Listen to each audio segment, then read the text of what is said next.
I call this meeting of the Committee on Public Safety, Finance, and Policy to order. We do have a quorum, although it doesn't really matter because today is just an informational hearing. And before we get to our agenda, I just wanted to go through a few housekeeping items. Everyone here today must be seated when they're in the hearing room. There's no standing or sitting in the walkways or aisles. If you need any other accommodations, please let the sergeant staff know.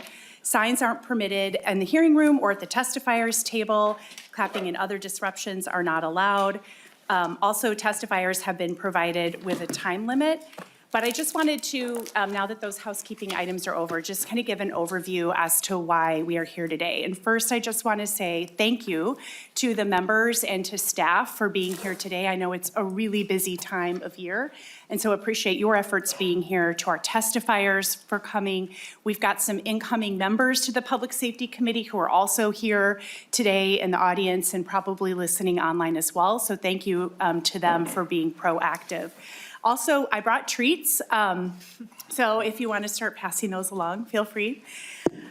And just to kind of give a background here, as you recall, during the last legislative session, when we were actually in session, we talked about the need to have a deeper dive into corrections-related issues, just because there are so many issues and we really can't cover them in the course of a regular hearing time. Even having a full afternoon dedicated to it isn't enough. We're just going to be able to scratch the surface. In addition to that, we really want to think about both short-term and long-term solutions for corrections.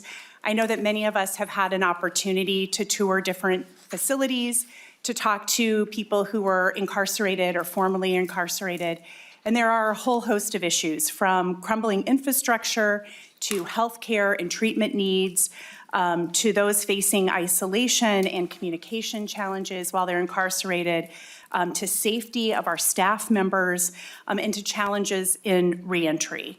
Again, this is just so many things that it's really difficult for us to cover in a regular session, and so just so that we're able to now gather some information and start thinking about how we can be creative both in the short and the long term.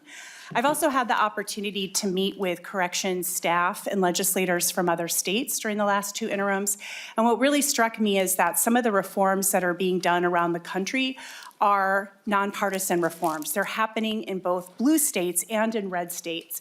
And as we're thinking about the upcoming session and what it's going to look like to co-govern, I think this is a perfect opportunity to look at promising practices from around the country and other nations that I truly believe are bipartisan in nature. And so it's sort of a good segue into what's coming for the next session.